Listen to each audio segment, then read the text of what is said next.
Hi ಎಲ್ರಿಗೂ ನಮಸ್ಕಾರ. ಎಲ್ಲರೂ ಇವಾಗ ಟಿ ಇ ಟಿ 2025ಕ್ಕೆ ಸಂಬಂಧಿಸಿದಂತೆ ಎಲ್ಲರೂ ಪ್ರಿಪೇರ್ ಆಗ್ತಿದ್ದೀರಾ. ಆದರೆ 8ನೇ ತರಗತಿಯ ವಾಯುಗೋಳ ಈ ಒಂದು ಅಧ್ಯಾಯಕ್ಕೆ ಸಂಬಂಧಿಸಿದಂತಹ ಕೆಲವೊಂದಷ್ಟು ನಾನು ಮಾದರಿ ಪ್ರಶ್ನೋತ್ತರಗಳನ್ನು ಬಿಡಿಸಿದ್ದೀನಿ. ಈ ಅಧ್ಯಾಯವನ್ನು ನೀವು ಎಷ್ಟರ ಮಟ್ಟಿಗೆ ತಿಳ್ಕೊಂಡಿದ್ದೀರಾ ಅಂತ ಹೇಳಿ ನೀವೇ ಸ್ವತಃ ಪರೀಕ್ಷೆ ಮಾಡಿಕೊಳ್ಳಿ, ನೋಡೋಣ.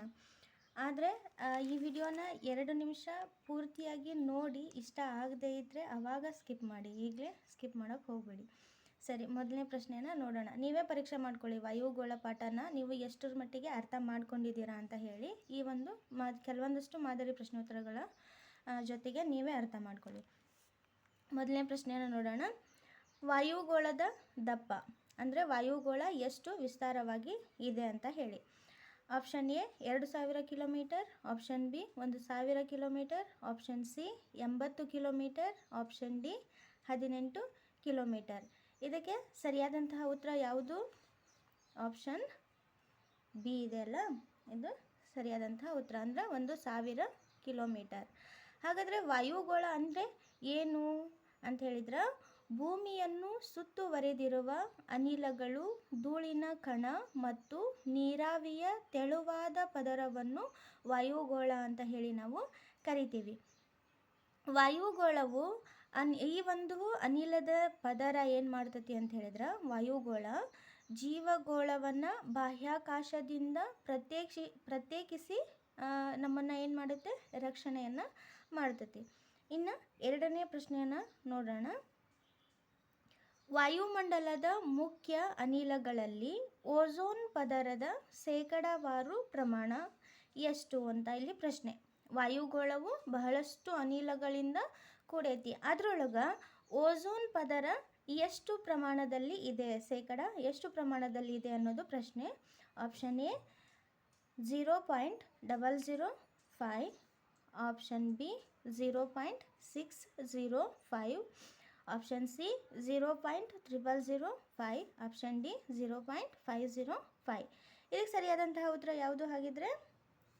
ಆಪ್ಷನ್ ಡಿ 0.505 ಅಷ್ಟು, ಇಷ್ಟು ಪ್ರಮಾಣದೊಳಗೆ ಓಝೋನ್ ಪದರ ವಾಯುಮಂಡಲದಲ್ಲಿ ಇದೆ. ಇನ್ನು ಮೂರನೇ ಪ್ರಶ್ನೆಯನ್ನು ನೋಡೋಣ. ಕೆಳಗಿನವುಗಳಲ್ಲಿ ವಾಯುಮಂಡಲದ ಸಂಯೋಜನೆಗೆ ಸಂಬಂಧಿಸಿದ ಅನಿಲಗಳ ಶೇಕಡಾ ಪ್ರಮಾಣದಲ್ಲಿ ತಪ್ಪಾಗಿರುವುದು ಯಾವುದು ತಪ್ಪು ಅನ್ನೋದನ್ನು ನಾವಿಲ್ಲಿ ಗುರುತಿಸಬೇಕು. ವಾಯುಮಂಡಲದಲ್ಲಿ ಅನೇಕ ಅನಿಲಗಳ ಸಂಯೋಜನೆ, ವಾಯುಮಂಡಲ ಅನ್ನೋದು ಕೆಲವೊಂದಿಷ್ಟು ಪ್ರಮಾಣದಲ್ಲಿ ಕೆಲವೊಂದಿಷ್ಟು ಅನಿಲಗಳು ಇದಾವೆ. ಆಪ್ಷನ್ ಎ ನೋಡೋಣ ಈಗ. ನೈಟ್ರೋಜನ್ ಶೇಕಡ 78.08, ಆಪ್ಷನ್ ಬಿ ಆಕ್ಸಿಜನ್ ಶೇಕಡ 20.94, ಆಪ್ಷನ್ ಸಿ ಆರ್ಗಾನ್ ಶೇಕಡ 93.0, ಆಪ್ಷನ್ ಡಿ ಇಂಗಾಲದ ಡೈಆಕ್ಸೈಡ್ ಶೇಕಡ 0.03 ಅಂತ ಇದೆ. ವಾಯುಮಂಡಲದ ಅನಿಲಗಳಿವು ಎಲ್ಲವುಗಳು ಕೂಡ. ಇದರೊಳಗೆ ತಪ್ಪಾಗಿರೋದು ಯಾವುದು ಅಂತ ಹೇಳ್ರಿ ನೋಡೋಣ. ಯಾವುದು ಅಂತ ಹೇಳಿದ್ರೆ ಆಪ್ಷನ್ ಸಿ ಆರ್ಗಾನ್.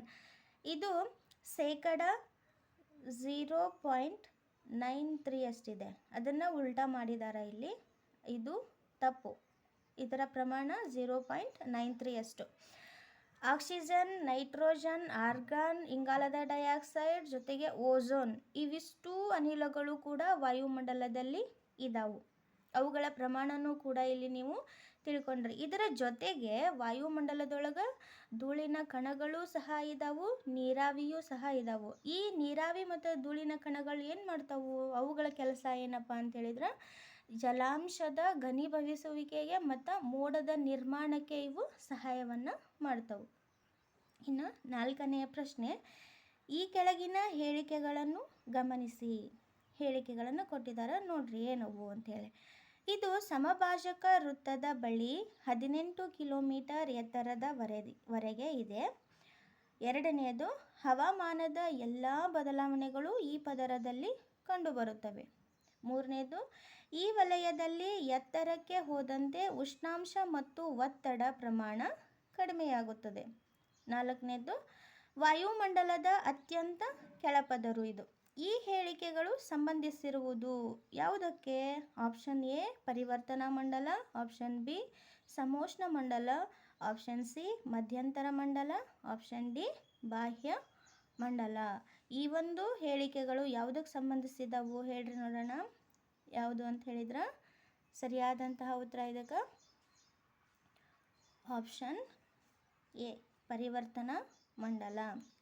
ಈ ಪರಿವರ್ತನಾ ಮಂಡಲ ಸಮಭಾಜಕ ವೃತ್ತದ ಬಳಿ 18 ಕಿಲೋಮೀಟರ್ವರೆಗೂ ಎತ್ತರ ಐತಿ. ಹವಾಮಾನದ ಬದಲಾವಣೆಗಳು ಅಂದ್ರೆ ಮೋಡ, ಮಳೆ ಎಲ್ಲ ಬದಲಾವಣೆಗಳು ಕೂಡ ಇಲ್ಲಿ ಈ ಒಂದು ವಲಯದೊಳಗನ ಕಂಡು ಬರ್ತಾವು. ಉಷ್ಣಾಂಶ ಮತ್ತು ಒತ್ತಡ ಪ್ರಮಾಣನೂ ಕೂಡ ಎತ್ತರಕ್ಕೆ ಹೋದಂತೆ ಕಡಿಮೆ ಆಗುತ್ತೆ. ಜೊತೆಗೆ ವಾಯುಮಂಡಲದ ಅತ್ಯಂತ ಕೆಳಪದರು ಇದು. ಇದಕ್ಕೆ ಸಂಬಂಧಿಸಿದಂತೆ ಇನ್ನಷ್ಟು ತಿಳ್ಕೋಬೇಕು ಅಂತ ಹೇಳಿದ್ರೆ ವಾಯುಮಂಡಲವನ್ನು ನಾವು 5 ಪದರಗಳಾಗಿ ವಿಂಗಡಿಸ್ತೇವೆ. ಯಾವ್ಯಾವು ಅಂತ ಹೇಳಿದ್ರೆ ಅವು 1 ಪರಿವರ್ತನಾ ಮಂಡಲ, 2 ಸಮೋಷ್ಣ ಮಂಡಲ, 3 ಮಧ್ಯಂತರ ಮಂಡಲ, 4 ಅಯಾನ್ ಮಂಡಲ, ಇದನ್ನು ಉಷ್ಣತಾ ಮಂಡಲ ಅಂತಲೂ ಹೇಳಿ ಕರೀತಾರೆ, 5 ಬಾಹ್ಯ ಮಂಡಲ. ಅದರೊಳಗೆ ಈ ಎಲ್ಲ ಹೇಳಿಕೆಗಳು ಸಂಬಂಧಿಸಿರುವುದು ಪರಿವರ್ತನಾ ಮಂಡಲಕ್ಕೆ. ನೆಕ್ಸ್ಟ್ ಪ್ರಶ್ನೆಯನ್ನು ನೋಡೋಣ. 5ನೇ ಪ್ರಶ್ನೆ, ಕೆಳಗಿನ ಆಯ್ಕೆಗಳಲ್ಲಿ ವಾಯುಮಂಡಲದ ಪದರುಗಳ ಸರಿಯಾದ ಕ್ರಮವನ್ನು ಗುರುತಿಸಿ. ಈಗರ ಹೇಳಿದೆ ನಾನು, ಅದರೊಳಗೆ ಸರಿಯಾದ ಕ್ರಮ ಯಾವುದು ಅನ್ನೋದನ್ನು ನೀವು ಗುರುತಿಸಬೇಕು. ಇದಕ್ಕೆ ಸರಿಯಾದಂತಹ ಉತ್ತರ ಯಾವುದು? ಆಪ್ಷನ್ ಸಿ ಐತಲ್ಲ, ಇದು ಫಸ್ಟು ಪರಿವರ್ತನಾ ಮಂಡಲ, ಅದರ ನೆಕ್ಸ್ಟ್ ಸಮೋಷ್ಣ ಮಂಡಲ, ಅದರ ನೆಕ್ಸ್ಟ್ ಮಧ್ಯಂತರ ಮಂಡಲ, ಆಮೇಲೆ ಉಷ್ಣತಾ ಮಂಡಲ, ನೆಕ್ಸ್ಟ್ ಬಾಹ್ಯ ಮಂಡಲ. ಇದು ಸರಿಯಾದಂತಹ ಒಂದು ಕ್ರಮ. ಇನ್ನು ನೆಕ್ಸ್ಟ್ ಪ್ರಶ್ನೆಯನ್ನು ನೋಡೋಣ. ಸಮೋಷ್ಣ ಮಂಡಲಕ್ಕೆ ಸಂಬಂಧಿಸಿದಂತೆ ಈ ಕೆಳಗಿನ ಹೇಳಿಕೆಗಳಲ್ಲಿ ಸರಿಯಾದುದನ್ನು ಆಯ್ಕೆ ಮಾಡಿ. ಇಲ್ಲಿ ಯಾವುದಕ್ಕೆ ಸಂಬಂಧಿಸಿದಂಥ ಹೇಳಿಕೆಗಳನ್ನು ಕೊಟ್ಟಿದ್ದಾರೆ ಅಂತ ಹೇಳಿದ್ರೆ ಸಮೋಷ್ಣ ಮಂಡಲಕ್ಕೆ ಸಂಬಂಧಿಸಿದಂಥ ಹೇಳಿಕೆಗಳಿದಾವಿವು. ಇದರೊಳಗೆ ಎಷ್ಟು ಸರಿ ಎಷ್ಟು ತಪ್ಪು ಅನ್ನೋದನ್ನು ಆಯ್ಕೆಗಳ ಮೂಲಕ ನಾವು ಗುರುತಿಸಬೇಕು. ಏನೇನು ಹೇಳಿಕೆಗಳಿದಾವು? 1, ಈ ಪದರದಲ್ಲಿ ಓಝೋನ್ ಅನಿಲವು ಅತ್ಯಂತ ಮುಖ್ಯವಾದುದು. ಓಝೋನ್ ಅನಿಲ ಯಾವ ಒಂದು ಪದರದೊಳಗಿದೆ ಅನ್ನೋದು ನಿಮ್ಗೆ ಗೊತ್ತಿದ್ರೆ ಇದು ನಿಮ್ಗೆ ಸರಿಯಾಗಿ ಅರ್ಥ ಆಗುತ್ತೆ. 2ನೇದು, ಇದು ಹವಾಮಾನದ ಎಲ್ಲ ಅಂಶಗಳಿಂದ ಮುಕ್ತವಾಗಿದೆ. 3ನೇದು, ಈ ಪದರದಲ್ಲಿ ಜೆಟ್ ವಿಮಾನಗಳು ಹಾರಾಡಲು ಸೂಕ್ತವಾಗಿದೆ. ಆಪ್ಷನ್ಸ್ ಏನೇನನ್ನು ಕೊಟ್ಟಿದ್ದಾರೆ? ಆಪ್ಷನ್ ಎ 1 ಸರಿಯಾಗಿದೆ, 1ನೇದಷ್ಟೇ ಸರಿ. ಆಪ್ಷನ್ ಬಿ 1 ಮತ್ತು 2 ಸರಿಯಾಗಿವೆ, 1 ಮತ್ತು 2ನೇದಷ್ಟೇ ಸರಿ. ಆಪ್ಷನ್ ಸಿ 1 ಮತ್ತು 2 ತಪ್ಪು, 3ನೇದಷ್ಟೇ ಸರಿ. ಆಪ್ಷನ್ ಡಿ ಮೇಲಿನ ಎಲ್ಲವೂ ಸರಿಯಾಗಿವೆ. ಇದಕ್ಕೆ ಸರಿಯಾದಂತಹ ಉತ್ತರ ಯಾವುದು ಹಾಗಿದ್ರೆ? ಆಪ್ಷನ್ ಡಿ, ಮೇಲಿನ ಎಲ್ಲವೂ ಸರಿಯಾಗಿಯೇ ಇವೆ. ಸಮೋಷ್ಣ ಮಂಡಲದಲ್ಲಿಯೇ ಓಝೋನ್ ಅನಿಲವೂ ಇದೆ, ಜೊತೆಗೆ ಹವಾಮಾನದ ಎಲ್ಲ ಅಂಶಗಳಿಂದ ಇದು ಮುಕ್ತವಾಗಿದೆ. ಹವಾಮಾನದ ಅಂಶಗಳು ಉಷ್ಣಾಂಶ ಆಗಿರಲಿ, ಒತ್ತಡ, ಮೋಡ, ಮಳೆಯಿಂದ ಇದು ಮುಕ್ತ ಆಗಿದೆ. ಆದ ಕಾರಣ ಜೆಟ್ ವಿಮಾನಗಳು ಈ ಒಂದು ವಲಯದೊಳಗೆ ಅಂದ್ರೆ ಸಮೋಷ್ಣ ಮಂಡಲದೊಳಗೆ ಹಾರಾಡ್ತವು. ಮೋಡದಿಂದ ಮುಕ್ತ ಆಗೈತಿ ಈ ಒಂದು ವಲಯ, ಆದ್ದರಿಂದ ಜೆಟ್ ವಿಮಾನಗಳು ಸಮೋಷ್ಣ ಮಂಡಲದಲ್ಲಿ ಹಾರಾಡ್ತವು. ಇನ್ನು ಮುಂದಿನ ಪ್ರಶ್ನೆಯನ್ನು ನೋಡೋಣ. 7ನೇ ಪ್ರಶ್ನೆ, ವಾಯುಮಂಡಲದ ಉಷ್ಣಾಂಶವು ಹೆಚ್ಚುವ ಎತ್ತರದೊಂದಿಗೆ ಅಧಿಕವಾಗುವುದನ್ನು ಹೀಗೆ ಕರೆಯಲಾಗಿದೆ. ಈ ವಾಯುಮಂಡಲದ ಉಷ್ಣಾಂಶ ವಾಯುಮಂಡಲದೊಳಗೆ ಹೆಚ್ಚಿಗೆ ಎತ್ತರಕ್ಕೆ ಹೋದಂತೆ ಉಷ್ಣಾಂಶನೂ ಕೂಡ ಹೆಚ್ಚಾಗೋದು. ಇದಕ್ಕೇನಂತ ಹೇಳಿ ಕರಿತೀವಿ ನಾವು? ಆಪ್ಷನ್ ಎ ಊರ್ಧ್ವಮುಖ ಉಷ್ಣಾಂಶದ ಪ್ರವಣತೆ, ಆಪ್ಷನ್ ಬಿ ಉಷ್ಣಾಂಶದ ವಿಪರ್ಯಯ, ಆಪ್ಷನ್ ಸಿ ಸಾಧಾರಣ ಉಷ್ಣಾಂಶದ ಇಳಿಕೆಯ ಪ್ರಮಾಣ, ಆಪ್ಷನ್ ಡಿ ಅಧೋಮುಖ ಉಷ್ಣಾಂಶದ ಪ್ರವಣತೆ. ಇದಕ್ಕೆ ಸರಿಯಾದಂತಹ ಉತ್ತರ ಯಾವುದು? ಆಪ್ಷನ್ ಬಿ ಉಷ್ಣಾಂಶದ ವಿಪರ್ಯಯ. ಈ ಉಷ್ಣಾಂಶದ ವಿಪರ್ಯಯ ಯಾವ ಒಂದು ಪ್ರದೇಶದೊಳಗೆ ಹೆಚ್ಚಾಗಿ ಕಂಡು ಬರ್ತೈತಿ ಅಂತ ಹೇಳಿದ್ರೆ ಪರ್ವತಗಳ ಕಣಿವೆ ಪ್ರದೇಶದೊಳಗೆ ಇದು ಉಷ್ಣಾಂಶದ ವಿಪರ್ಯಯ ಹೆಚ್ಚಾಗಿ ಕಂಡು ಬರ್ತೈತಿ. ಅದಕ್ಕೆ ಕಾರಣಗಳು ಏನು ಅಂತ ಹೇಳಿದ್ರೆ 4 ಕಾರಣಗಳಿದಾವು ಈ ಉಷ್ಣಾಂಶದ ವಿಪರ್ಯಯಕ್ಕೆ. ಮೊದಲನೇದು ದೀರ್ಘಾವಧಿಯ ರಾತ್ರಿ, 2 ಮೋಡರಹಿತ ಶುಭ್ರ ಆಕಾಶ, 3 ಒಣ ಗಾಳಿ, 4 ಮಾರುತರಹಿತ ಮತ್ತು ಹಿಮಾವೃತ ಪರ್ವತದ ಮೇಲ್ಭಾಗ. ಈ ಒಂದು ಕಾರಣಗಳಿಂದ, ಈ 4 ಕಾರಣಗಳಿಂದ ಈ ಉಷ್ಣಾಂಶದ ವಿಪರ್ಯಯ ಉಂಟಾಕತಿ. ಅಂದ್ರೆ ವಾಯುಮಂಡಲದೊಳಗೆ ಹೆಚ್ಚಿಗೆ ಎತ್ತರಕ್ಕೆ ಹೋದಂಗೆ ಉಷ್ಣಾಂಶವೂ ಕೂಡ ಹೆಚ್ಚಾಗುತ್ತೆ. ಅದಕ್ಕೆ ನಾವು ಉಷ್ಣಾಂಶದ ವಿಪರ್ಯಯ ಅಂತ ಹೇಳಿ ಕರಿತೀವಿ. ಇನ್ನು ನೆಕ್ಸ್ಟ್ 8ನೇ ಪ್ರಶ್ನೆಯನ್ನು ನೋಡೋಣ. ವಾಯುಮಂಡಲದ ಉಷ್ಣಾಂಶವು ಹೆಚ್ಚುವ ಎತ್ತರದೊಂದಿಗೆ ಕಡಿಮೆಯಾಗಲು ಕಾರಣ. ಈಗ ನಾವು 7ನೇ ಪ್ರಶ್ನೆ, ವಾಯುಮಂಡಲದ ಉಷ್ಣಾಂಶ ಹೆಚ್ಚುವ ಎತ್ತರದೊಂದಿಗೆ ಅಧಿಕ ಆಗೋದು ನೋಡಿದ್ವಿ ನಾವು, ಉಷ್ಣಾಂಶದ ವಿಪರ್ಯಯ ಅಂತ ಹೇಳಿ. ಆದರೆ ಇಲ್ಲಿ ಉಷ್ಣಾಂಶ ಹೆಚ್ಚುವ ಎತ್ತರದೊಂದಿಗೆ ಸಾಮಾನ್ಯವಾಗಿ ಕಡಿಮೆನೇ ಆಗುತ್ತೆ. ಅದಕ್ಕೆ ಕಾರಣ ಏನು ಅನ್ನೋದನ್ನು ಇಲ್ಲಿ ಹೇಳಬೇಕು ನಾವು. ಆಪ್ಷನ್ಸನ್ನು ನೋಡೋಣ. ಆಪ್ಷನ್ ಎ, ಎತ್ತರಕ್ಕೆ ಹೋದಂತೆ ಅನಿಲಗಳ ಪ್ರಮಾಣ ಕಡಿಮೆಯಾಗೋದ್ರಿಂದ ಸಾಂದ್ರತೆ ಕಡಿಮೆಯಾಗಿ ಉಷ್ಣಾಂಶವು ಕಡಿಮೆಯಾಗುತ್ತೆ. ಆಪ್ಷನ್ ಬಿ, ಎತ್ತರಕ್ಕೆ ಹೋದಂತೆ ಅನಿಲಗಳ ಪ್ರಮಾಣ ಅಧಿಕವಾಗುವುದರಿಂದ ಸಾಂದ್ರತೆ ಕಡಿಮೆಯಾಗಿ ಉಷ್ಣಾಂಶವು ಕಡಿಮೆಯಾಗುತ್ತದೆ. ಆಪ್ಷನ್ ಸಿ, ಎತ್ತರಕ್ಕೆ ಹೋದಂತೆ ಅನಿಲಗಳ ಪ್ರಮಾಣ ಕಡಿಮೆಯಾಗೋದ್ರಿಂದ ಸಾಂದ್ರತೆ ಅಧಿಕವಾಗಿ ಉಷ್ಣಾಂಶವು ಕಡಿಮೆಯಾಗುತ್ತದೆ. ಆಪ್ಷನ್ ಡಿ, ಎತ್ತರಕ್ಕೆ ಹೋದಂತೆ ಅನಿಲಗಳ ಪ್ರಮಾಣ ಅಧಿಕವಾಗುವುದರಿಂದ ಸಾಂದ್ರತೆಯು ಅಧಿಕವಾಗಿ ಉಷ್ಣಾಂಶ ಕಡಿಮೆಯಾಗುತ್ತೆ. ಇದಕ್ಕೆ ಸರಿಯಾದಂತಹ ಉತ್ತರ ಯಾವುದು ಹಾಗಿದ್ರೆ ಆಪ್ಷನ್ ಎ, ಎತ್ತರಕ್ಕೆ ಹೋದಂತೆ ಅನಿಲಗಳ ಪ್ರಮಾಣ ಕಡಿಮೆ ಆಗೋದ್ರಿಂದ ಸಾಂದ್ರತೆ ಕಡಿಮೆಯಾಗಿ ಉಷ್ಣಾಂಶವೂ ಕೂಡ ಕಡಿಮೆ ಆಗುತ್ತೆ. ಇದನ್ನು ನಾವೇನಂತ ಹೇಳಿ ಕರಿತೀವಿ ಅಂದ್ರೆ ಉಷ್ಣಾಂಶದ ಸಾಮಾನ್ಯ ಇಳಿಕೆಯ ಪ್ರಮಾಣ ಅಂತ ಹೇಳಿ ಕರಿತೀವಿ. ಹೆಚ್ಚುವ ಎತ್ತರದೊಂದಿಗೆ ಉಷ್ಣಾಂಶ ಹೆಚ್ಚಾದರೆ ಅದಕ್ಕೆ ಉಷ್ಣಾಂಶದ ವಿಪರ್ಯಯ ಅಂತ ಹೇಳಿ ಕರಿತೀವಿ. ಹೆಚ್ಚುವ ಎತ್ತರದೊಂದಿಗೆ ಉಷ್ಣಾಂಶ ಕಡಿಮೆ ಆದರೂ ಅದನ್ನು ಉಷ್ಣಾಂಶದ ಸಾಮಾನ್ಯ ಇಳಿಕೆಯ ಪ್ರಮಾಣ ಅಂತ ಹೇಳಿ ಕರಿತೀವಿ. ಇನ್ನು 9ನೇ ಪ್ರಶ್ನೆ, ವಾಯುಮಂಡಲದ ಉಷ್ಣಾಂಶದ ಸಾಮಾನ್ಯ ಇಳಿಕೆಯ ಪ್ರಮಾಣ ಎಷ್ಟು? ಈಗ ಉಷ್ಣಾಂಶ ಕಡಿಮೆ ಆಗೋದಕ್ಕೆ ಕಾರಣ ಏನು ಅಂತ ನೋಡಿದ್ರಿ ನೀವೀಗ. ಆದರೆ ಸಾಮಾನ್ಯ ಇಳಿಕೆಯ ಪ್ರಮಾಣ ಎಷ್ಟು? ಅದಕ್ಕೆ ಆಪ್ಷನ್ಸನ್ನು ನೋಡೋಣ. ಆಪ್ಷನ್ ಎ, 165 ಮೀಟರ್ಗೆ 1 ಡಿಗ್ರಿ ಸೆಂಟಿಗ್ರೇಡ್. ಆಪ್ಷನ್ ಬಿ, 165 ಮೀಟರ್ಗೆ 6.4 ಡಿಗ್ರಿ ಸೆಂಟಿಗ್ರೇಡ್. ಆಪ್ಷನ್ ಸಿ, 1 ಕಿಲೋಮೀಟರ್ಗೆ 1 ಡಿಗ್ರಿ ಸೆಂಟಿಗ್ರೇಡ್.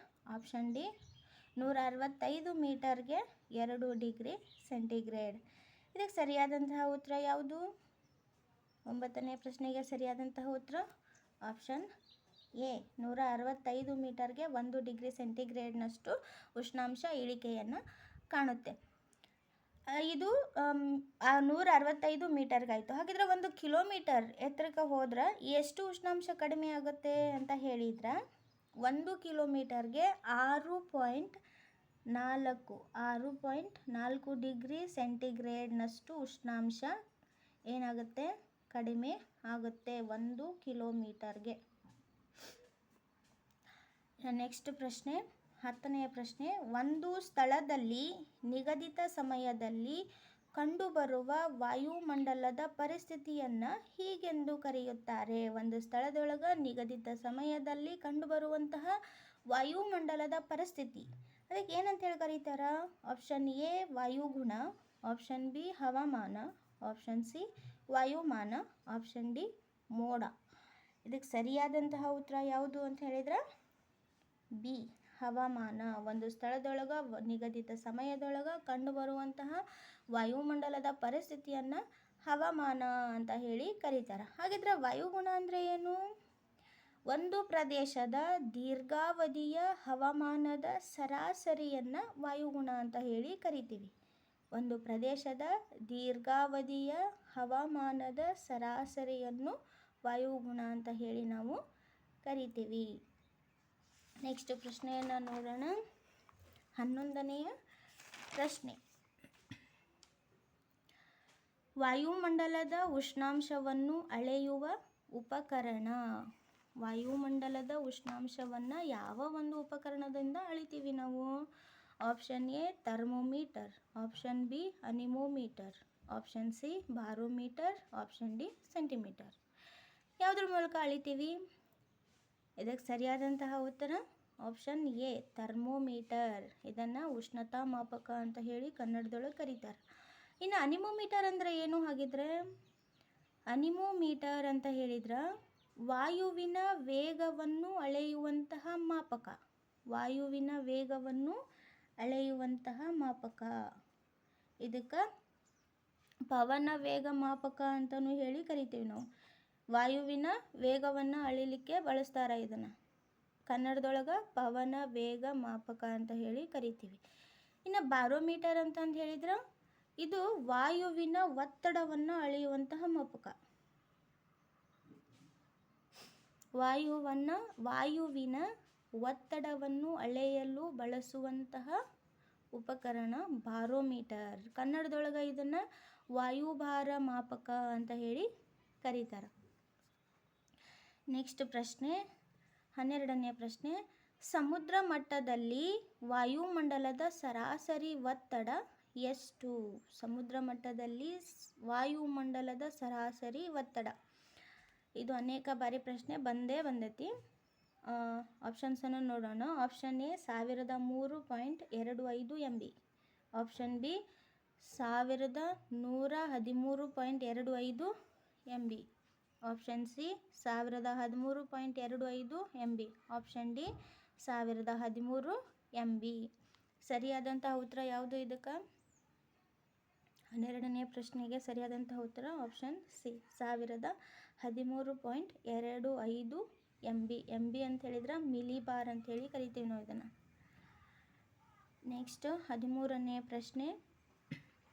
ವಾಯುಮಂಡಲದಲ್ಲಿ ಉಷ್ಣಾಂಶ ಹೆಚ್ಚಿರುವ ಪ್ರದೇಶದಲ್ಲಿ ಒತ್ತಡ ಕಡಿಮೆ ಇರುವುದು, ಉಷ್ಣಾಂಶ ಕಡಿಮೆ ಇರುವ ಕಡೆಗಳಲ್ಲಿ ಒತ್ತಡ ಅಧಿಕವಾಗಿರುವುದು. ಇದಕ್ಕೆ ಕಾರಣ? ಯಾಕೆ ವಾಯುಮಂಡಲದೊಳಗೆ ಉಷ್ಣಾಂಶ ಹೆಚ್ಚಾಗಿರುವಂಥ ಪ್ರದೇಶದೊಳಗೆ ಒತ್ತಡ ಕಡಿಮೆ ಇರ್ತೈತಿ, ಉಷ್ಣಾಂಶ ಕಡಿಮೆ ಇರೋ ಪ್ರದೇಶದೊಳಗೆ ಒತ್ತಡ ಹೆಚ್ಚಾಗಿರ್ತೈತಿ? ಇದಕ್ಕೆ ಕಾರಣ ಏನು ಅನ್ನೋದನ್ನು ನಾವಿಲ್ಲಿ ಗುರುತಿಸಬೇಕು. ಆಪ್ಷನ್ ಎ ನೋಡೋಣ. ಹೆಚ್ಚು ಉಷ್ಣಾಂಶದಿಂದ ವಾಯು ವಿಕಾಸ ಹೊಂದುವುದು, ಕಡಿಮೆ ಉಷ್ಣಾಂಶದಿಂದ ವಾಯು ಸಂಕುಚಿತಗೊಳ್ಳುವುದು. ಆಪ್ಷನ್ ಬಿ ಹೆಚ್ಚು ಉಷ್ಣಾಂಶದಿಂದ ವಾಯು ಸಂಕುಚಿತ ಹೊಂದುವುದು, ಕಡಿಮೆ ಉಷ್ಣಾಂಶದಿಂದ ವಾಯು ವಿಕಾಸ ಹೊಂದುವುದು. ಆಪ್ಷನ್ ಸಿ ಹೆಚ್ಚು ಉಷ್ಣಾಂಶದಿಂದ ವಾಯು ಮೇಲೇರುವುದು, ಕಡಿಮೆ ಉಷ್ಣಾಂಶದಿಂದ ವಾಯು ತಂಪಾಗುವುದು. ಆಪ್ಷನ್ ಡಿ ಹೆಚ್ಚು ಉಷ್ಣಾಂಶದಿಂದ ವಾಯು ವಿಕಾಸ ಹೊಂದಿ, ಕಡಿಮೆ ಉಷ್ಣಾಂಶದಿಂದ ವಾಯು ಮೇಲೇರುವುದು. ಸರಿಯಾದಂತಹ ಉತ್ತರ ಯಾವುದು ಇದಕ್ಕೆ? ಆಪ್ಷನ್ ಎ ಹೆಚ್ಚು ಉಷ್ಣಾಂಶದಿಂದ ವಾಯು ವಿಕಾಸ ಹೊಂದುವುದು, ಕಡಿಮೆ ಉಷ್ಣಾಂಶದಿಂದ ವಾಯು ಸಂಕುಚಿತಗೊಳ್ಳುವುದು. ಈ ವಾಯುಮಂಡಲದ ಒತ್ತಡದ ಮೇಲೆ ಪ್ರಭಾವ ಬೀರುವಂತಹ ಅಂಶಗಳೊಳಗೆ ಉಷ್ಣಾಂಶ ಅತಿ ಮುಖ್ಯವಾದುದು.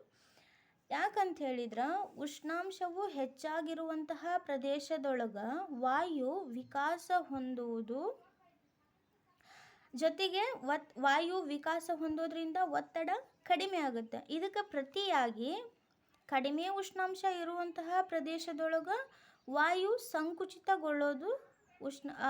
ಸಂಕುಚಿತಗೊಳ್ಳುತ್ತೆ. ಅದರಿಂದ ಒತ್ತಡ ಏನಾಗುತ್ತೆ ಅಲ್ಲಿ ಅಧಿಕ ಆಗುತ್ತೆ. ಉಷ್ಣಾಂಶದಿಂದ ವಾಯು ವಿಕಾಸ ಹೊಂದೋದ್ರಿಂದ ಒತ್ತಡ ಕಡಿಮೆ ಆಗುತ್ತೆ. ಉಷ್ಣಾಂಶ ಕಡಿಮೆಯಾಗಿ ವಾಯು ಸಂಕುಚಿತಗೊಳ್ಳೋದ್ರಿಂದ ಒತ್ತಡ ಹೆಚ್ಚಾಗುತ್ತೆ. ಇನ್ನು 14ನೇ ಪ್ರಶ್ನೆ ನೋಡೋಣ. ಪ್ರಪಂಚದ ಮುಖ್ಯ ಒತ್ತಡ ಪಟ್ಟಿಗಳಲ್ಲಿ ಈ ವಲಯವನ್ನು ಡಾಲ್ಡ್ರಮ್ ಅಂತ ಹೇಳಿ ಕರಿತೀವಿ. ಯಾವ ಒಂದು ವಲಯವನ್ನು ನಾವು ಡಾಲ್ಡ್ರಮ್ ಅಂತ ಹೇಳಿ ಕರಿತೀವಿ ಅನ್ನೋದಿಲ್ಲಿ ಪ್ರಶ್ನೆ. ಆಪ್ಷನ್ ಎ ಉತ್ತರ ಉಪ ಉಷ್ಣ ವಲಯದ ಅಧಿಕ ಒತ್ತಡ ಪಟ್ಟಿ. ಆಪ್ಷನ್ ಬಿ ದಕ್ಷಿಣ ಉಪ ಉಷ್ಣ ವಲಯದ ಅಧಿಕ ಒತ್ತಡ ಪಟ್ಟಿ. ಆಪ್ಷನ್ ಸಿ ಸಮಭಾಜಕ ವೃತ್ತದ ಕಡಿಮೆ ಒತ್ತಡ ಪಟ್ಟಿ. ಆಪ್ಷನ್ ಡಿ ಧ್ರುವೀಯ ಅಧಿಕ ಒತ್ತಡ ಪಟ್ಟಿಗಳು. ಇದರೊಳಗೆ ಯಾವುದು ಡಾಲ್ಡ್ರಮ್? ಇದಕ್ಕೆ ಸರಿಯಾದಂತಹ ಉತ್ತರ ಆಪ್ಷನ್ ಸಿ ಸಮಭಾಜಕ ವೃತ್ತದ ಕಡಿಮೆ ಒತ್ತಡ ಪಟ್ಟಿ. ಇಲ್ಲಿ ನಾವು ವಾಯುವಿನ ಒತ್ತಡವನ್ನು ನಾವು ಪಟ್ಟಿಗಳ ರೂಪದೊಳಗೆ ಹಂಚಿಕೆ ಮಾಡಿದ್ದೀವಿ. ಗೋಳದ ಮೇಲೆ ಒಟ್ಟು 7 ಒತ್ತಡದ ಪಟ್ಟಿಗಳಿದಾವೆ.